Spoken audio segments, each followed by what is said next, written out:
This is your news source evening bulletin for today, Tuesday, the 18th day of June in the year 2024. I'm Gordon Mosley reporting, and here's what we're tracking tonight. With the increasing reports of gold smuggling, the Ministry of Natural Resources today met with jewelers and goldsmiths in the city as part of a new attempt to streamline the gold industry and bring operators in line with the laws governing the sector. Under the Guyana Gold Board Act, the jewelers and goldsmiths are required to be licensed by the Guyana Geology and Mines Commission and to purchase all of their gold from the Guyana Gold Board. But the meeting today heard that only a handful of those jewelers and goldsmiths are in compliance. Minister of Natural Resources Vikram Barrett said his ministry, together with the Geology and Mines Commission and the Guyana Gold Board, is prepared to work with the jewelers and the goldsmiths to bring them in conformity with the laws governing the industry. So the idea behind meeting with you this afternoon is to start a relationship that we can build on, a relationship that we can work together to ensure that one, there is proper compliance, two, that the consumers get their money worth, what they're deserving of, and three, that we work together in not only building out this industry, but also the growing tourism sector that we are building out now in Guyana. The minister said the government has been working tirelessly over the past 3 to 4 years to ensure that whatever gold is produced is declared. But this, he said, remains a challenge, with a number of gold miners failing to make the required declaration, thereby affecting the country's overall declaration. It was noted that since 2016, gold declarations have been falling. Minister Barrett, however, told the jewelers and the goldsmiths that they can play their part by purchasing gold only from the Guyana Gold Board, as is required by law. All goldsmith jewelers will have, or must, I say, shall, purchase gold from the Guyana Gold Board. Now, to date, I don't think everybody is in compliance with that. That is the law. That is not me making a policy overnight. That is not me giving a new directive. That is in the law. That all the gold used for jewelry making must be purchased from the Guyana Gold Board.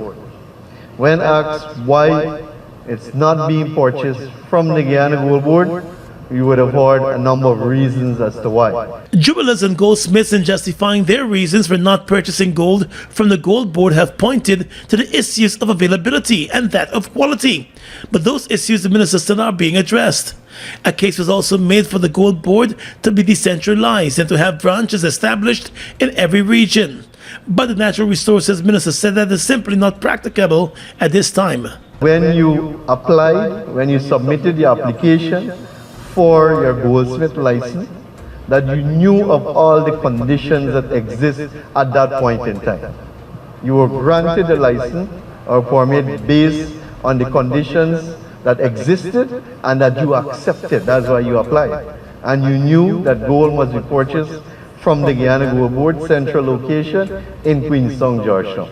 The gold industry has been rocked by reports of large-scale gold smuggling. One such case, the minister said, involved an attempt to smuggle 240 ounces of gold through the Chedijagan airport. He said the government, through a number of agencies, will continue to clamp down on gold smuggling, which continue to pose a significant threat to the industry and the overall economy of the country. Commissioner of the GGMC Newell Dennison and the General Manager of the Gold Board, Edgerine Thompson, were among the officials present at this afternoon's meeting. Stay with us, more news coming up in just a moment.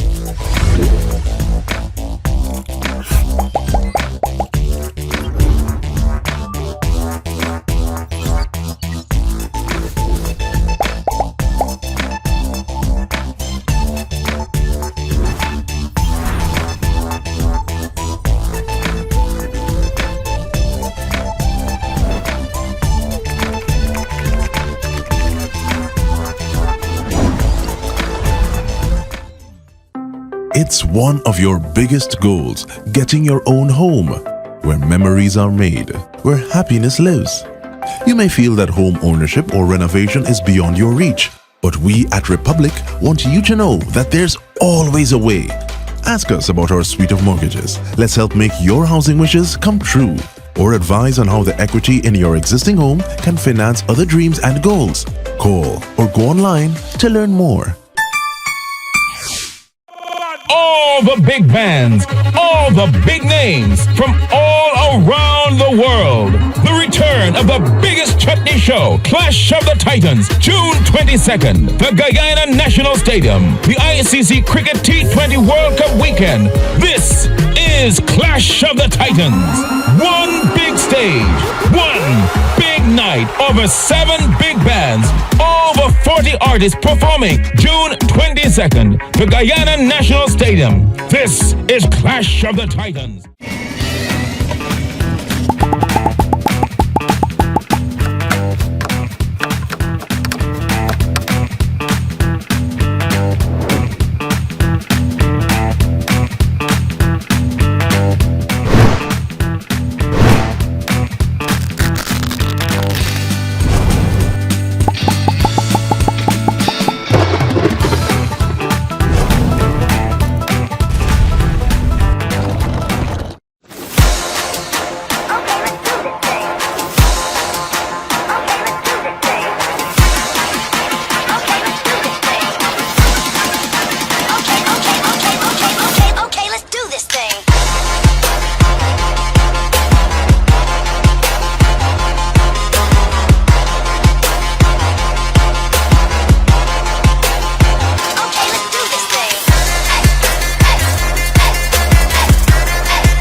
Turning our attention now to healthcare, the government of Guyana, through the Ministry of Health, has launched its eye testing and spectacles program, targeting children and pensioners.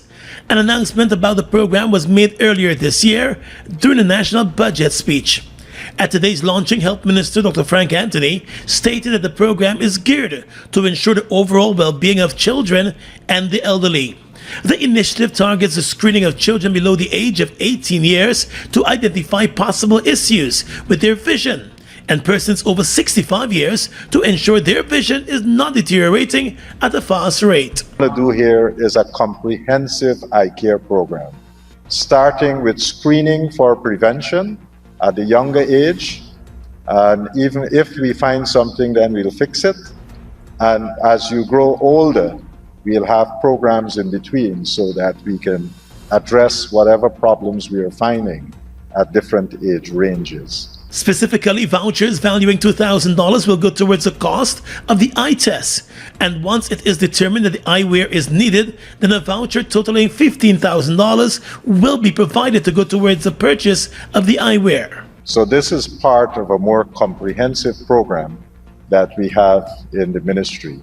We started this program about a year ago, and we have screened so far close to 20,000 children at the nursery level.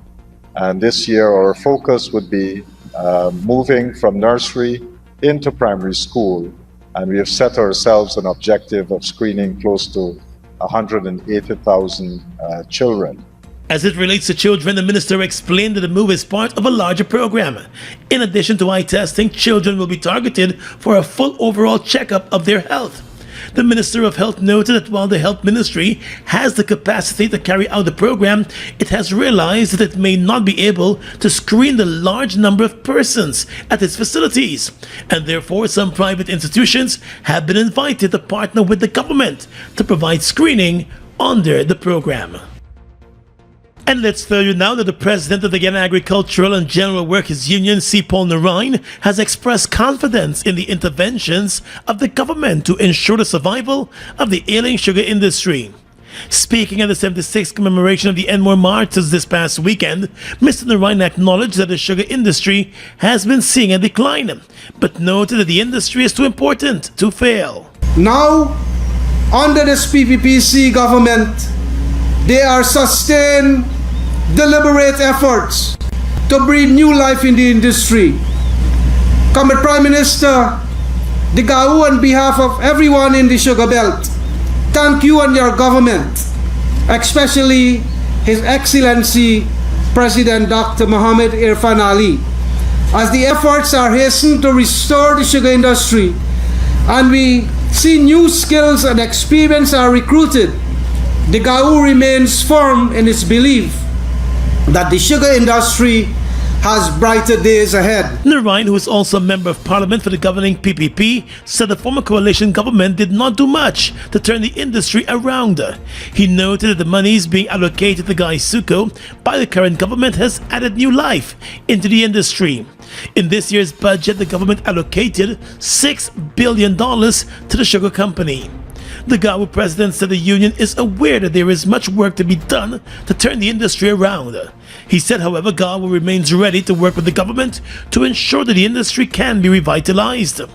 In addition, Mr. Narain said the union is prepared to sit down with the government and play a meaningful role in addressing a number of labor-related issues plaguing the country. And we remain committed, Honorable Prime Minister, to continue working with you and other colleagues of your government, along with stakeholders, to address issues around minimum wages, labor conditions, labor legislations, and other elements of national life that will protect, advance, and secure our Guyanese working men and women. The GAU president said the sacrifices made by the Enmore martyrs for better working conditions and better living conditions for all Guyanese should not be in vain.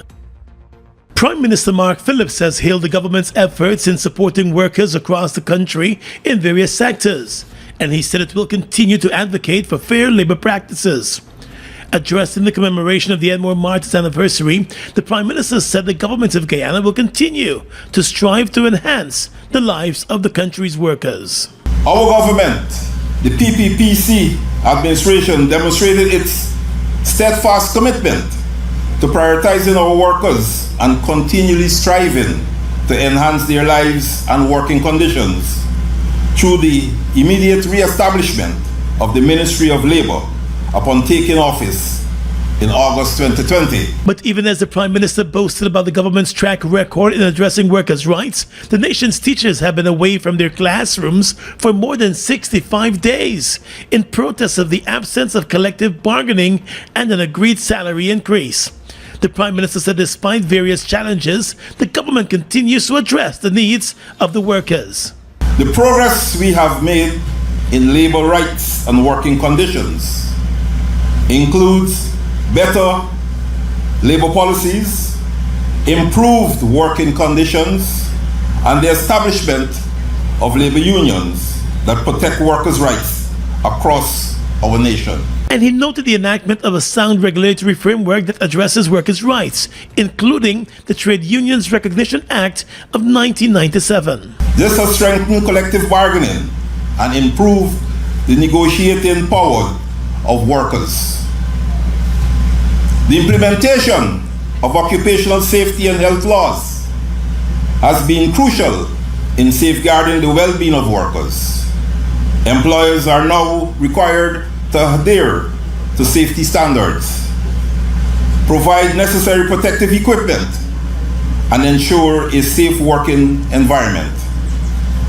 These measures have reduced workplace accidents and improved overall worker health. The Enmore martyrs were the 5 sugar workers who were gunned down by the police during a protest for better working conditions back in 1948. All the big bands, all the big names from all around the world. The return of the biggest chutney show, Clash of the Titans, June 22nd, the Guyana National Stadium, the ICC Cricket T20 World Cup weekend. This is Clash of the Titans. One big stage, one big night, over 7 big bands, over 40 artists performing June 22nd, the Guyana National Stadium. This is Clash of the Titans. I wonder what you know, man. Jesus. Wamlin then? Look like you got the whole of Guyana in your shoulder, boy. But right now me had speed him by. Guess who come last night and disturbed me from me sleep and telling me why she ain't got nowhere for stay and want to stay here? Who? Dulce. Dulce? The sick thing? Yeah. You mean the smooth red thing? Yeah, buddy. You mean Spanish? Yeah. Mucho español. Mamacita. Buddy, you have to listen to me, buddy. Yes, Papi. The play of the year is here. Ronald Hollingsworth brings to you Till I Find a Place in Guyana, the Spanish Connection. June 22 and 23 at the National Cultural Center. Tickets $3,000 and $2,500. Directed by Sharon Cadogan Taylor and Ronald Hollingsworth. Till I Find a Place, the Spanish Connection. It's that Spanish coming inside. Spanish. Mobil 1 is more than oil. It's many oils. It transforms at the molecular level. When cold, it's thicker than honey. When hot, it's thinner than water. Mobil 1 adapts and readapts to last longer. 16,000 kilometers between oil changes. That's your engine evolved. Sol Guyana is the authorized distributor of Mobil lubricants.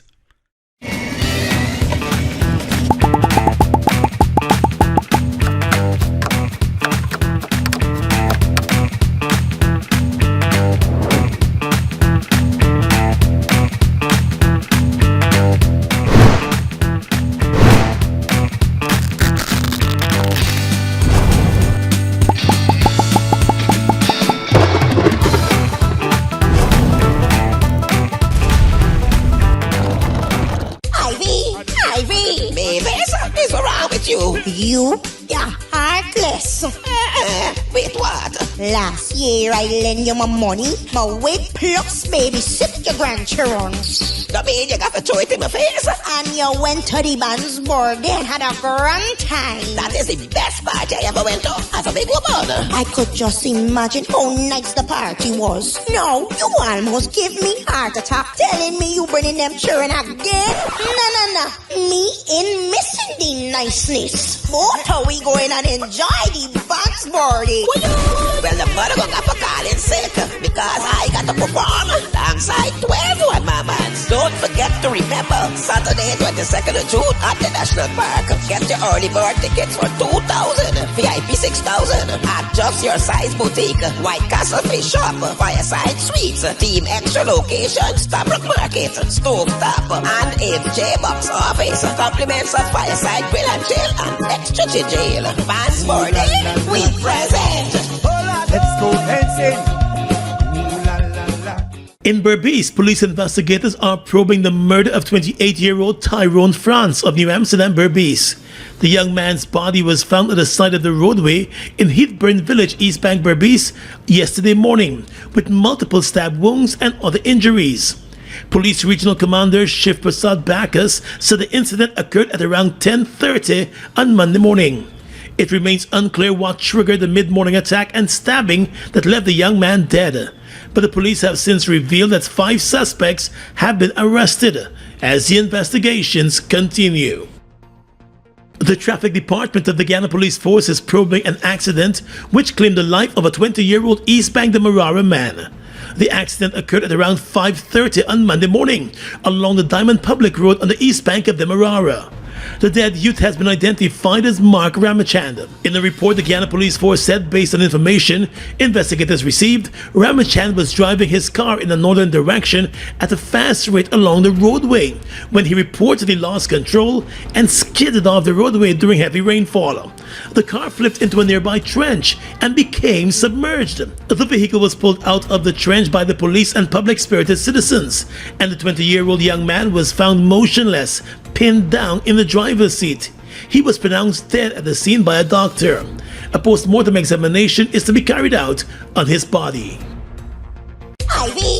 Ivy, baby, something's wrong with you. You? Yeah, heartless. Wait, what? Last year I lend you my money, my weight plus babysit your grandchildren. That mean you got to throw it in my face. And you went to the band's birthday and had a grand time. That is the best party I ever went to as a big woman. I could just imagine how nice the party was. No, you almost give me heart attack telling me you bringing them children again. No. Me in missing the niceness. But how we going and enjoy the band's birthday? Well, the mother gonna have a call in sick because I got to perform alongside 12 mamas. Don't forget to remember Saturday 22nd of June at the National Park. Get your early bird tickets for $2,000, VIP $6,000 at Just Your Size Boutique, White Castle Fish Shop, Fireside Suites, Team Extra Location, Stabrook Market, Stove Top, and in J-Box Office. Compliments of Fireside Grill and Chill and Extra Jail. Fans birthday, we present. Let's go dancing. Ooh la la la. Look at the breathtaking beauty of the Essequibo. From its pristine rivers to its abundant resources, it's a treasure that belongs to Guyana, and we ask Venezuela to respect the rule of international law.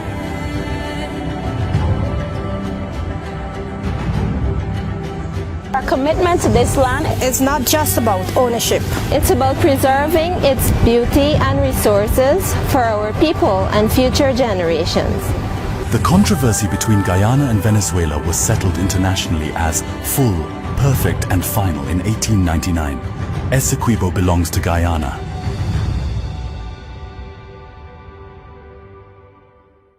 Guyana's economy is rapidly transforming, and we're all part of it. Guyoil is at the forefront of this development by providing reliable and efficient energy and supporting community development from the very core. 100% of Guyoil's profit goes back to building schools, roads, and other important infrastructure that connects our cities and towns, providing fuel to domestic, marine, industrial, and aerial transportation. Guyoil has now repositioned itself as a market leader in the petroleum industry, building a better future for all of us. It's one of your biggest goals, getting your own home, where memories are made, where happiness lives. You may feel that home ownership or renovation is beyond your reach, but we at Republic want you to know that there's always a way. Ask us about our suite of mortgages. Let's help make your housing wishes come true. Or advise on how the equity in your existing home can finance other dreams and goals. Call or go online to learn more. Bust the flavors. We're full of flavors. Bust the flavors that me crave for. We're full of flavors. Tell your neighbors about the bust the flavors. Grab a bust the flavors. Yeah, thirst buster. Grab a buster. Bust the flavor, taste the savor. Bust the flavors. Bust the flavors. With your regional and international news tonight, I'm Svetlana Marshall in the region.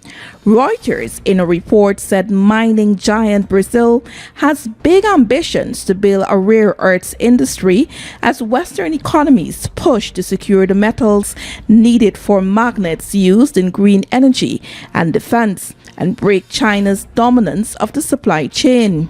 Working to its advantage are low labor costs, clean energy, established regulations, and proximity to end markets, including Latin America's first magnet plant, which would provide a ready buyer for the metals.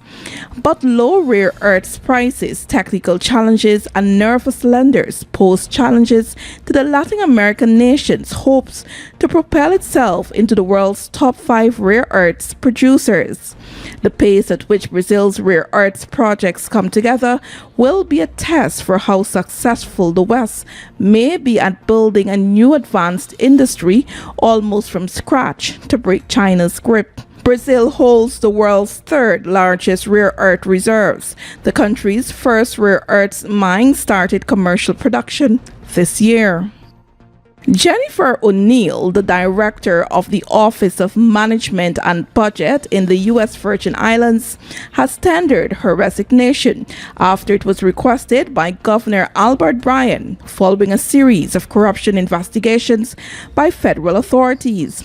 Bryan confirmed her resignation at a press conference on Monday afternoon, which he called to update the public on federal investigations that resulted in at least one public official and his wife being charged. The Attorney General, who was also at the press conference, told reporters that while O'Neill has not been formally charged, investigators have seized her cell phone and requested documents to assist with their investigation into corruption. And finally tonight, international news. President Joe Biden is set to announce a new policy that will protect hundreds of thousands of undocumented spouses of U.S. citizens from deportation, according to administration officials. BBC, in a report, said the issue of immigration has proven an election year headache for Mr. Biden, who recently issued a sweeping executive action to curb record migrant arrivals at the U.S.-Mexico border. The new policy will apply to those who have been in the country for at least 10 years and will allow them to work in the U.S. legally. The White House believes more than 500,000 spouses will benefit. Mr. Biden has vowed to make the U.S. immigration system more fair and more just. Polls show that the issue is a primary concern for many voters ahead of the presidential poll in November. And that's your News Source Evening Bulletin for tonight. I'm Svetlana Marshall reporting and encouraging you to stay safe.